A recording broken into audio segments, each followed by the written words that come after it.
This is SelfWork, and I'm Dr. Margaret Rutherford. At SelfWork, we'll discuss psychological and emotional issues common in today's world and what to do about them. I'm Dr. Margaret, and SelfWork is a podcast dedicated to you taking just a few minutes today for your own self-work. Hi, and thanks for being here with me at SelfWork. Today's podcast is because the events that surround us, the violence, the hatred, can be overwhelming. And when I sat down to record this morning, these tragedies were on my mind, and I didn't know what I might have to say that would matter. Then I remembered a story, a stranger's kindness, and I'm going to tell you that story. Plus, I don't know if you heard a commencement speech several years ago. It was back in 2013 that was given, but I've never forgotten it, and I'm going to share some of that commencement speech with you. It's also about kindness. I also want to be quick to say that I entitled this Kindness Matters, not as any kind of provocation of the other phrases that use the word matter. I just wanted to say that kindness also matters. So thanks for joining me. I'm Dr. Margaret Rutherford, and we're going to be talking today about kindness.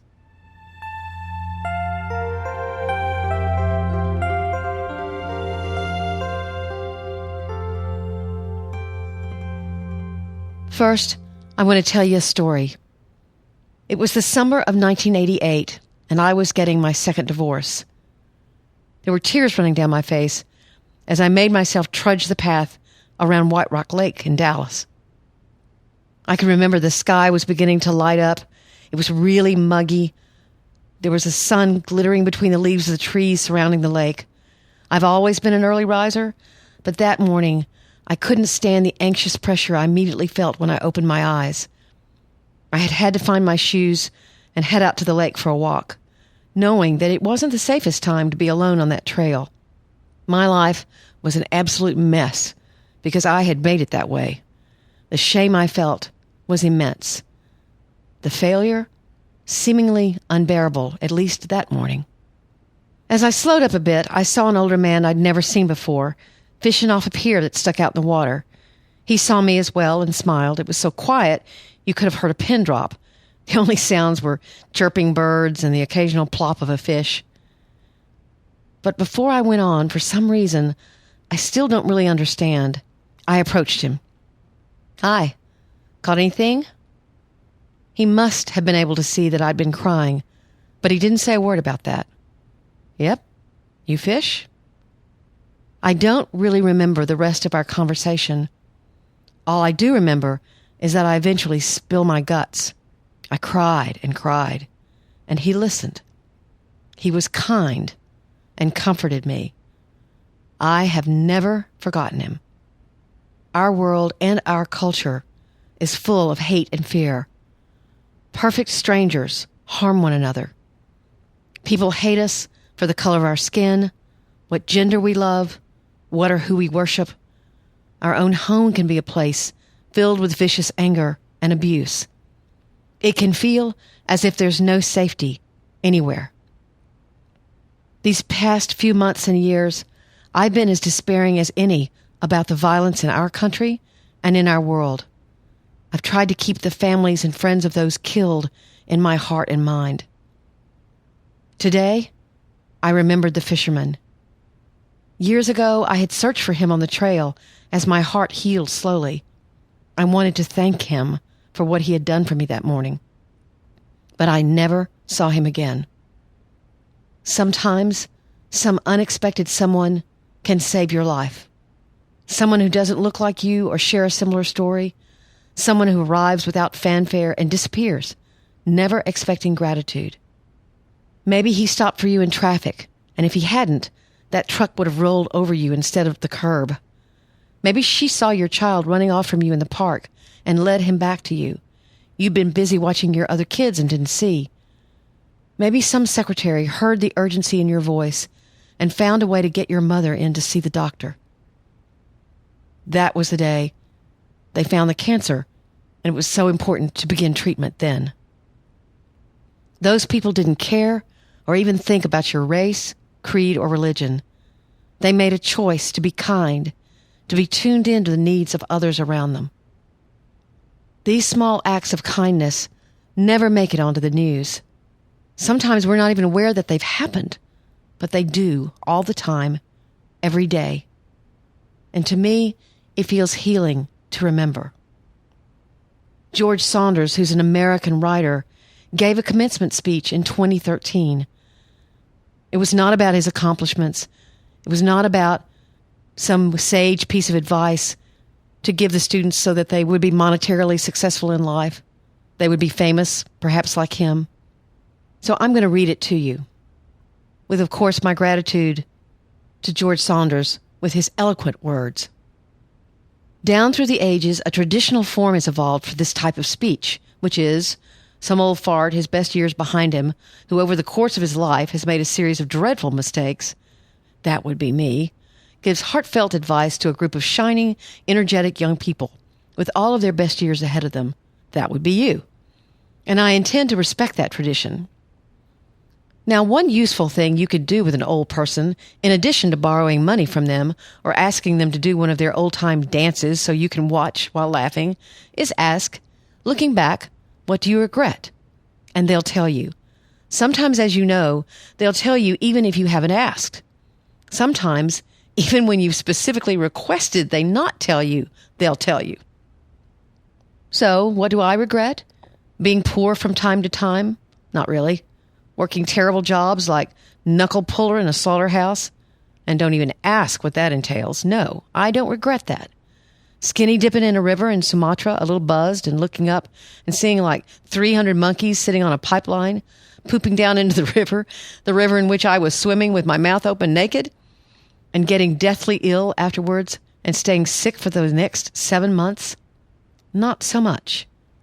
Do I regret the occasional humiliation? Like once, playing hockey in front of a big crowd, including this girl I really liked. I somehow managed, while falling and emitting this weird whooping noise, to score my own goalie, while also sending my stick flying into the crowd, nearly hitting that girl. No, I don't even regret that. But here's something I do regret. In 7th grade, this new kid joined our class. In the interest of confidentiality, her convocation speech name will be Ellen. Ellen was small, shy. She wore these blue cat's eye glasses that at the time only old ladies wore. When nervous, which was pretty much always, she had a habit of taking a strand of hair into her mouth and chewing on it. So she came to our school in our neighborhood and was mostly ignored, occasionally teased. Your hair tastes good, that sort of thing. I could see this hurt her. I still remember the way she'd look after such an insult. Eyes cast down, a little gut kicked, as if having just been reminded of her place in things, she was trying as much as possible to disappear. After a while, she'd drift away, hair strands still in her mouth. At home, I imagined, after school, her mother might say, you know, how was your day, sweetie? And she'd say, oh, fine. And her mother would say, making any friends? And she'd go, sure, lots. Sometimes I'd see her hanging around alone in her front yard, as if afraid to leave it. And then they moved. That was it. No tragedy, no big final hazing. One day she was there, next day she wasn't. End of story. Now, why do I regret that? Why, 42 years later, am I still thinking about it? Relative to most of the other kids, I was actually pretty nice to her. I never said an unkind word to her. In fact, I sometimes even mildly defended her. But still, it bothers me. So here's something I know to be true, although it's a little corny, and I don't quite know what to do with it. What I regret most in my life are failures of kindness. Those moments when another human being was there in front of me, suffering, and I responded sensibly, reservedly, mildly. Or to look at it from the other end of the telescope, who in your life do you remember most fondly, with the most undeniable feelings of warmth? Those who were kindest to you, I bet. It's a little facile, maybe, and certainly hard to implement, but I'd say as a goal in life, you could do worse than try to be kinder. Now the million-dollar question, what's our problem? Why aren't we kinder? Here's what I think. Each of us is born with a series of built-in confusions that are probably somehow Darwinian. These are, 1, we're central to the universe. that is, our personal story, is the main and most interesting story, the only story really. 2, we're separate from the universe. There's us and them out there, all that other junk, dogs and swing sets and the state of Nebraska and low-hanging clouds and, other people. And 3, we're permanent. Death is real, okay, sure, for you, but not for me. Now, we don't really believe these things. Intellectually, we know better, but we believe them viscerally and live by them, and they cause us to prioritize our own needs over the needs of others, even though what we really want in our hearts is to be less selfish, more aware of what's actually happening in the present moment, more open and more loving. So the second million-dollar question, how might we do this? How might we become more loving, more open, less selfish, more present, less delusional, etc., etc.? Well, yes, good question. Unfortunately, I only have 3 minutes left. So let me just say this. There are ways. You already know that because in your life, there have been high kindness periods and low kindness periods, and you know what inclined you toward the former and away from the latter. Education is good. Immersing ourselves in a work of art, good. Prayer is good. Meditation's good. A frank talk with a dear friend. Establishing ourselves in some kind of spiritual tradition. Recognizing that there have been countless really smart people before us who have asked these same questions and left behind answers for us. Because kindness, it turns out, is hard. It starts out all rainbows and puppy dogs and expands to include, well, everything. One thing in our favor, some of this becoming kinder happens naturally with age. It may be a simple matter of attrition. As we get older, we come to see how useless it is to be selfish, how illogical really. We come to love other people and are thereby counter-instructed in our own centrality. We get our butts kicked by real life, and people come to our defense and help us, and we learn that we're not separate and don't want to be. We see people near and dear to us dropping away and are gradually convinced that maybe we too will drop away, someday a long time from now. Most people, as they age, become less selfish and more loving. I think this is true. The great Syracuse poet Hayden Carruth said in a poem written near the end of his life that he was, quote, mostly love now, end of quote. And so a prediction and my heartfelt wish for you, as you get older, your self will diminish and you will grow in love. You will gradually be replaced by love.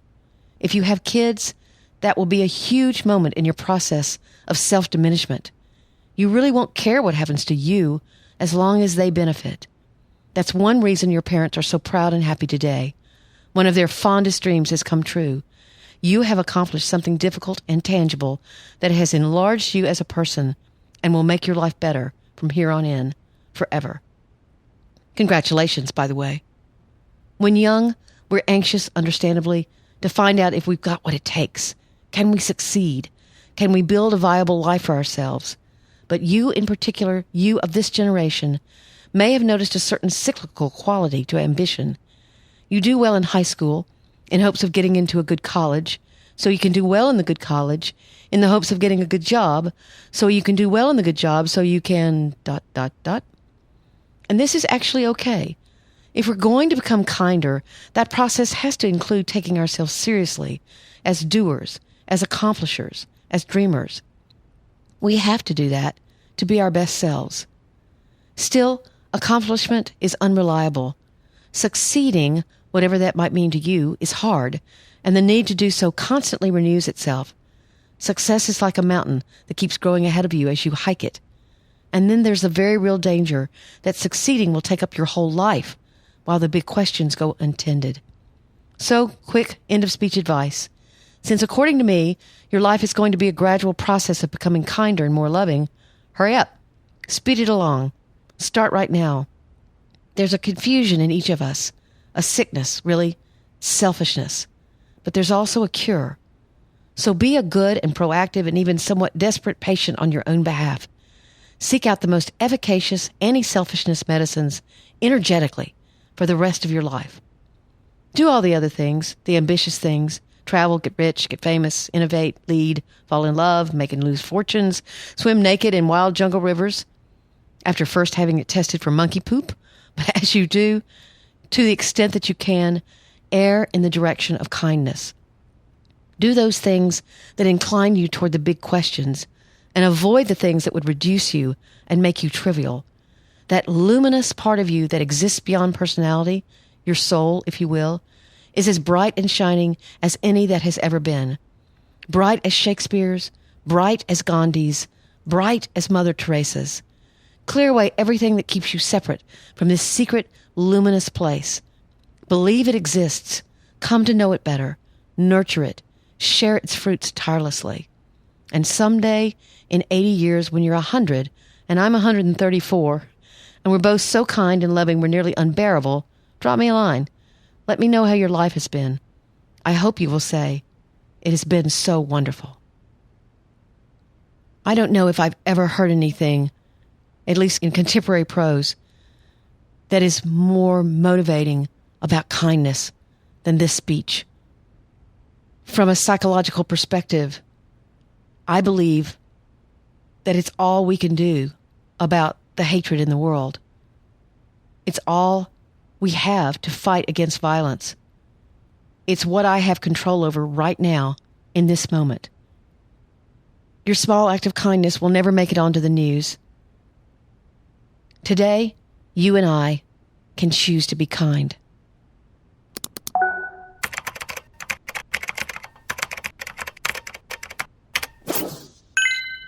Today's listener email is from a young doctor from another country, actually, not the United States. And she writes, I don't exactly know how to begin this email, but I want to thank you for your podcasts. I struggle with anxiety and depression probably since I was 16, but I only realized it when I was paralyzed during university and I was 22. I'm assuming she means emotionally. I only asked for help when I was 24 and I had a major breakdown. It was my birthday and I simply couldn't get out of bed. I wanted so badly for the pain to stop that I was wishing I wasn't alive anymore. Nobody was expecting that. I was a great student and had excellent grades, and I was engaged in a lot of extracurricular activities.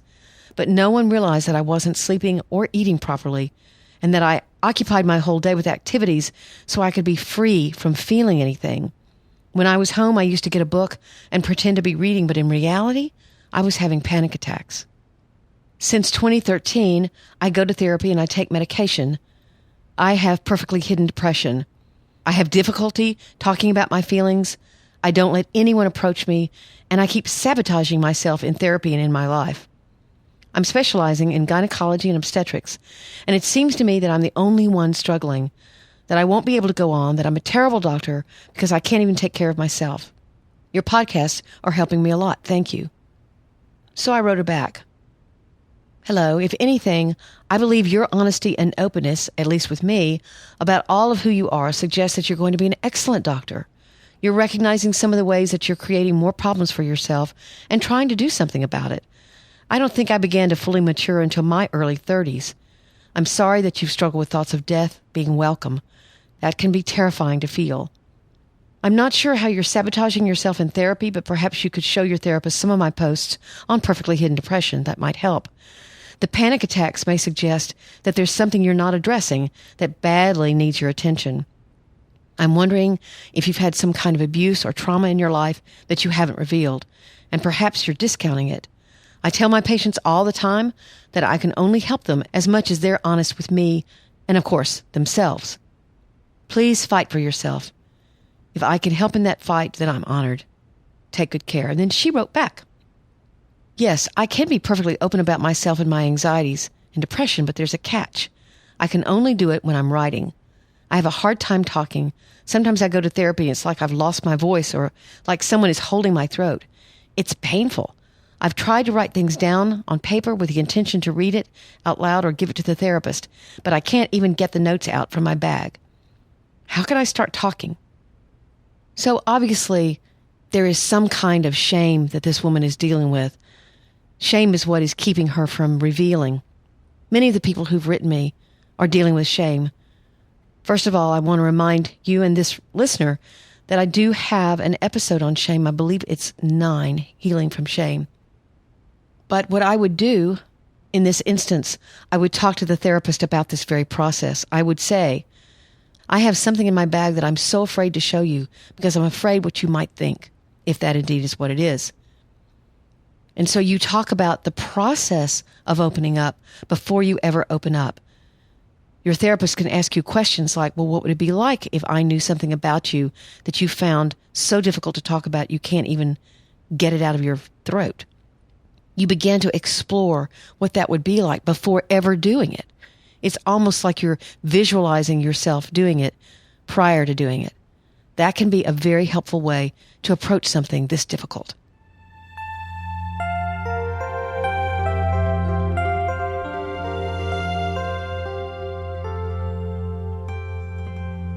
This podcast was a little different today. I happened to record it right after the Charlottesville incident, and I was just so sad and felt so helpless and decided perhaps I could talk about kindness. We've got to remember that our choices are important. We're all connected. So thank you for listening to this podcast. There are lots of ways of reaching out to me. You can email me at askdrmargaret@drmargaretrutherford.com. You can get on my website, which is drmargaretrutherford.com, and you can subscribe and get both my podcasts and my post if you'd like. I'd so appreciate it if you'd rate or review this podcast and subscribe. The ratings and reviews really help other people find SelfWork, and I would be very grateful for that. And the subscription, of course, is wonderful because I know people are counting on me to get back with them. I don't mention this on every podcast, but I do have a little gift book that I've written. It's called Marriage is Not for Chickens. And if you want to be kind to someone who's getting engaged or getting married or is having an anniversary or perhaps to the person you love, it's under $10. It's available on Amazon. It's about a 4-minute read. And I think it's both funny, poignant, tender, and it basically supports marriage and good partnership. Thanks again for listening. Take very good care. I'm Dr. Margaret, and this has been SelfWork.